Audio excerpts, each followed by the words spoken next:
नमस्कार बच्चों, बहुत बहुत स्वागत है आपका हिंदी व्याकरण की दुनिया में। तो बच्चों, आज हम पढ़ेंगे संधि। हमारे अध्ययन का विषय रहेगा आज संधि। और पहले जान लेते हैं संधि शब्द का अर्थ क्या है। देखिए, सामान्य रूप से लेंगे तो संधि का अर्थ है मिलना, संधि करना, मेल करना। अब हिंदी में मेल किससे होगा? वर्णों का, ध्वनियों का। जब दो ध्वनियों का आपस में मेल होता है तो उसे हम संधि कहते हैं। उदाहरण देखिए, हिम जमा आलय। जब हिमालय शब्द को हम तोड़ते हैं, दो टुकड़ों में बट गया हिम और आलय।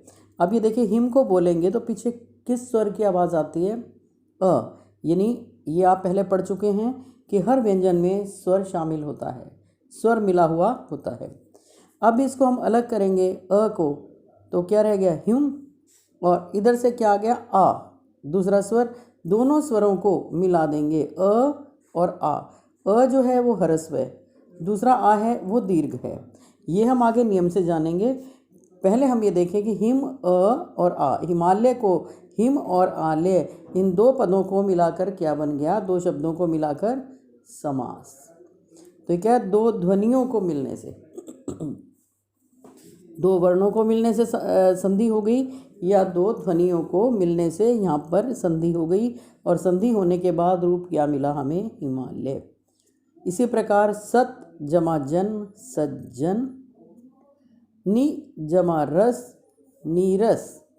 तो किस प्रकार से इनके रूप हमें प्राप्त हुए, ये हिंदी नियमों के आधार पर हम जानेंगे। तो आइए बच्चों, इस आधार पर जो हमने उदाहरण देखे और किस प्रकार से दो ध्वनियाँ आपस में मिली, इस आधार पर हम संधि शब्द को इस प्रकार परिभाषित कर सकते हैं कि दो ध्वनियों के परस्पर मेल से जो विकार अथवा परिवर्तन होता है उसे संधि कहते हैं।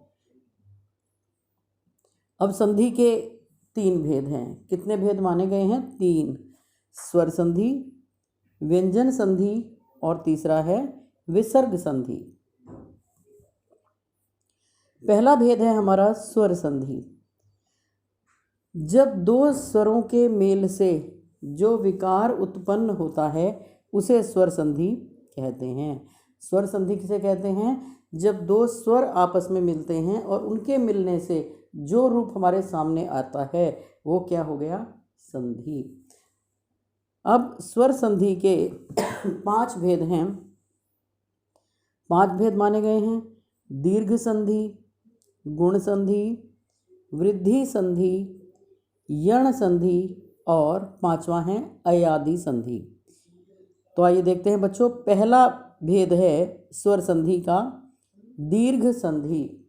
दीर्घ, जैसा कि नाम से ही पता चलता है ना, दीर्घ। दीर्घ का वैसे अर्थ क्या होता है? बड़ा। एक होता है ह्रस्व स्वर, ह्रस्व का मतलब होता है छोटा, ह्रस्व स्वर, और दीर्घ का मतलब बड़ा, बड़ा स्वर। तो जब किसी ह्रस्व या दीर्घ स्वर के बाद उसी स्वर का ह्रस्व या दीर्घ रूप आता है तो दोनों मिलकर दीर्घ हो जाते हैं। मतलब ये कि जैसे ये देखिए उदाहरण, राम जमा अवतार, रामावतार। ऊपर देखिए राम, राम के हम स्वर को अलग कर देंगे अ, और इधर से दोनों को मिलकर क्या बन गया? आ, रामावतार। इसी तरह से धर्म जमा अर्थ, अ और अ मिलकर क्या बन गया? आ, यानी बड़ा रूप बन गया आ का, अ का। दोनों ह्रस्व अ मिलकर के दीर्घ आ बन गए और उसके बाद रूप दीर्घ बन करके शब्दों का रूप हमारे सामने क्या हो गया? दीपावली, कृष्णावतार।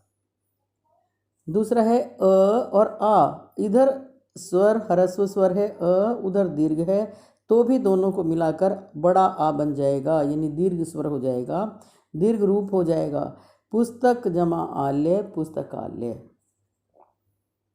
सत्य जमा आग्रह, इधर भी ह्रस्व अ है, उधर आ है, तो दोनों को मिलकर दीर्घ रूप हो गया सत्याग्रह। उदाहरण आप पढ़ लीजिए सारे। अ, आ और अ, इधर जो दीर्घ स्वर है, दीर्घ रूप है अ का, वो आ पहले आ गया, ह्रस्व बाद में आ गया, तो भी रूप दोनों का मिलकर आ हो गया। अब मतलब ये कि क्या सीखा हमने, अगर दोनों ह्रस्व हैं दोनों तरफ तो भी रूप दीर्घ होगा, पहले दीर्घ और बाद में ह्रस्व है तो भी रूप दीर्घ ही होगा, और पहले दीर्घ और बाद में ह्रस्व है तो भी दीर्घ ही होगा, और दोनों तरफ दीर्घ हैं तो भी दीर्घ रूप ही बनेगा। जैसे आ और आ दोनों ओर दीर्घ है ना, तो बन गया दयानंद, दया आ और आ दोनों को मिलकर बन गया दयानंद। आइए अगला देखते हैं ई। ये तो थे अ के उदाहरण, ये हैं ई के। ई और ई, कवि है ना ह्रस्व रूप ई का, और इंद्र, तो क्या हो गया कविंद्र। अच्छा कविंद्र ई में भी छोटी ई है, यानी ई और ई दोनों छोटी ई मिलकर रूप बन गया ई बड़ी ई, कविंद्र। इसी तरह मुनि ह्रस्व रूप है और इधर भी ह्रस्वी है, दोनों ह्रस्व मिलकर बन गए दीर्घ। तो कहने का मतलब है कि दोनों ह्रस्व होंगे तो भी रूप दीर्घ बनेगा, पहले ह्रस्व है और बाद में दीर्घ है तो भी दीर्घ बनेगा। जैसे गिरी जमा ईश, गिरीश, और पहले दीर्घ और बाद में ह्रस्व है, यानी पहले बड़ा और बाद में छोटा है तो भी रूप बड़ा ही बनेगा। नारी जमा इच्छा, नारीच्छा। और अब है दोनों ओर, यदि रूप दीर्घ होंगे, दोनों ओर ही बड़े रूप होंगे ई स्वर के या किसी भी स्वर के, तो अगला रूप जो है वो बड़ा ही बनेगा, दोनों को मिल करके दीर्घ हो जाएगा। रजनी जमा ईश्वर, रजनीश्वर। योगी जमा ईश्वर, योगीश्वर। आइए अगला देखते हैं ऊ का मेल, ऊ से ऊ का मेल। ऊ स्वर यानी दोनों ह्रस्व ऊ होंगे तो क्या हो जाएगा भानु जमा उदय, भानुदय। सु जमा उक्ति, दोनों ओर ह्रस्व ऊ हैं, दोनों को मिलकर क्या बन गया दीर्घ ऊ, सूक्ति। अगला है पहले छोटा ऊ ह्रस्व रूप है और बाद में दीर्घ रूप है, तो दोनों को मिलकर क्या बन गया दीर्घ ऊ हो गया। लघु जमा ऊर्जा, लघूर्जा, तो ऊ बड़ा आएगा यहाँ पर।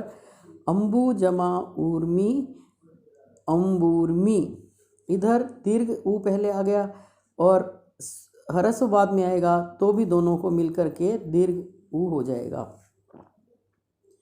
भू जमा उत्सर्ग, क्या बन गया भूतसर्ग। भू जमा उन्नति, क्या बन गया भून्नति। अब अगला देखते हैं बच्चों, ऊ और ऊ दोनों दीर्घ स्वर होंगे, अगर दोनों दीर्घ रूप ऊ के हो गए तो भी दोनों को मिलकर दीर्घ ऊ हो जाएगा। सरयू जमा ऊर्मी, सरयूर्मी। भू जमा उधर्व, भूधर्व। भू जमा ऊर्जा, भूर्जा, तो रूप ऊ का बड़ा हो जाएगा। तो ये थे बच्चों हमारे दीर्घ संधि के नियम।